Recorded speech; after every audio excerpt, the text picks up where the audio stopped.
sitting here earlier and listening to you and reading your bios, I'm sure a lot of the things we'll be talking about are things you would do innately, things you would know. I'm sure some people would about that differently, and it seems like everybody here is pretty just engaged in this. But yeah, I guess the thing you said about this allowing lots of voices is really sort of what I liked best about, I guess, using Twitter, using social media to cover this, because when you're talking to people on the street, when you're talking to people on the phone, you're limited to like people within your reach, and having all of these voices just in the ether of the internet just gives you access to so many points of view and so many perspectives, and it can just give you this authoritative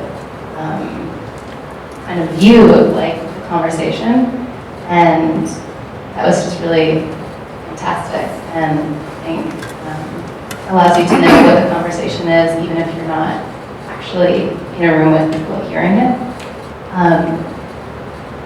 So yeah, so for those of you who aren't from Southern California, our Occupy Incarnation started like 2 weeks after New York. And they chose City Hall as their encampment. And I was covering City Hall, covering the mayor, covering City Council. And this was like a godsend because it was so much more interesting than like hearings on the privatization of the zoo. So from the very beginning, I used the internet to like understand what was going on and who these people were. I was in New York actually that weekend that they started the protests, and got online and found their kind of janky early website. But there were people posting, and there were people linking, you know, having their Twitter handles at the end. So immediately, like, the people who were kind of authoring this thing, you know, it was clear who sort of the best sources would be. So yeah, so I came back to LA. Editor was like, yeah, fuck City Council for a little bit and cover this. I was like, yes. And, you know, it's at a press conference, there's everybody you need to talk to gathered in one space. At a 24-hour protest, it's much less difficult to figure out, like, who knows what's going on, who you should be talking to. Especially this protest that claimed to be leaderless, and you know, people kind of wore that as with a bit of pride, like we don't have a spokesman.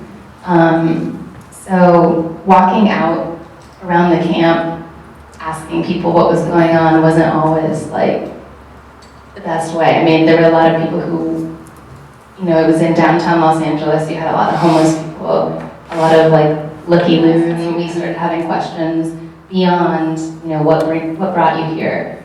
And the questions became more like, hey, we hear some of you are talking to the city, working out some negotiations, you know, and sort of trying to identify the people who were really involved in planning and figuring out just the direction of this thing.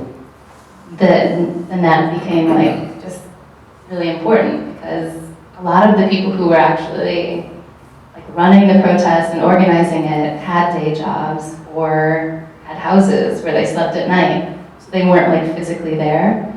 They were communicating and like running this thing online, which is what was so unique about it, and I think is what we've seen with protests in the Middle East over the last couple of years.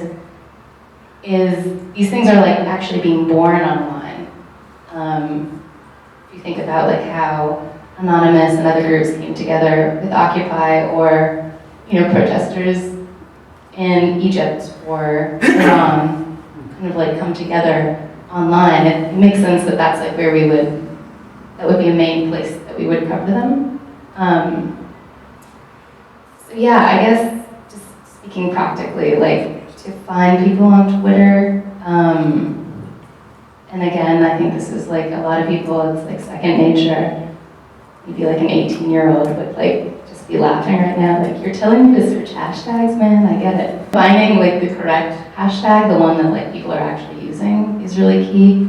It's like, you know, you can search anything in Twitter and come up with something, but you'll know based on your searches like what are the most used. So here, it was like either hashtag Occupy or Occupy LA or OLA. And that was just a way not only to identify sources, people who are talking about this, but also ways of figuring out what was going on, even when I couldn't be there, even when I was on another assignment, just to kind of keep tabs, you know? So it's just like, I mean, it's not different than traditional reporting, because it's like you check in with your sources regularly, you know, even when there's not like something newsy you're covering, just to like, you know, keep tabs on sort of like what people are talking about, the tone that they're using, all of that.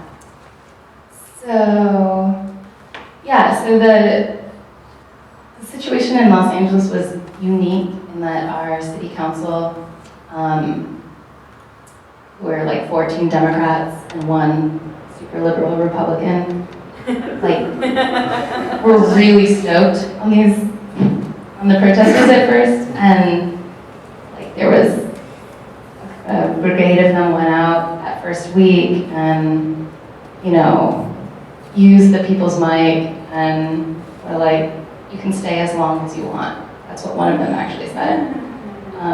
Famous last word. And he's now running for mayor, and I know this is going to appear on like campaign mailers. Yes. Because it ended up costing the city a lot of money. But so they were embraced. The city council passed a resolution. The mayor distributed rain ponchos one day when it was raining. So they were really, it was an interesting kind of dynamic, but as weeks passed, as the month mark passed, as 6 weeks passed, there became the sense that this was like an untenable, you know, it couldn't last forever. There were health and safety concerns, and I think just a growing, like, people were just getting tired of them in the middle of downtown. So there became this point where it was less of sort of like a feature story, which I think is what it was at the beginning, and it morphed into kind of more of like a breaking news thing that was unfolding every day, because we were coming to this head, and across the country, you know, these camps were being broken up in sometimes really violent ways, and this question of how would LA deal with this sort of became the question. And as some people started negotiating with the city about ways to avoid, you know, violence, one way that I kind of stayed on top of all of that, aside from just checking in with people, was I signed up for their listserv, which was like the most obvious thing. It was just, you know, sign up for the Occupy LA listserv on their website. But what that listserv was like I don't know, probably 200 email a day string of like their internal conversation about everything. So everything from like responding to certain events, to planning protests, to, you know, what the hell are we going to do with the city? What do we think about these city proposals? All of that. And again, that like gave me sort of like the feel of what was going on, pushed forward the news, and then also like identified sources. So it's like, oh, this person knows what's happening. And that would be like the starting point a lot of times. Then you would go to that person and use that as sort of the way to begin the interview. But it also like broke news. And I don't know why more journalists weren't on this thing. It was kind of like, it was amazing. So when these negotiations happened, the city council, an aide in the mayor's office met with them and offered them this deal to decamp, basically. where he said, you know, we could give you some space on the other side of City Hall, off our lawn. You know, you could have sort of like run it like a nonprofit, you could incorporate as a nonprofit. I mean, it's kind of a, like, you know, I mean, it didn't end up happening. And it was, in the end, it turned out it was sort of like orchestrated by union leaders who were sort of pulling the strings. But that was a big deal. So, again, like just sort of using that to help break stories. And then, like everything that happened at Occupy, it was posted online. This is almost tantamount to a declaration of war. And I'm trying to use my words and parse my words very carefully. You know, I understand where you're coming from, but, you know, putting a hard and fast deadline that you did before, now you're doing now, doesn't allow for a process in which we can really discuss it. And that's on you. I'm just making it very clear, that's on you. And not on you, but on the city in terms of what happens. We will remain nonviolent. And whatever occurs will occur, but we're going to remain nonviolent.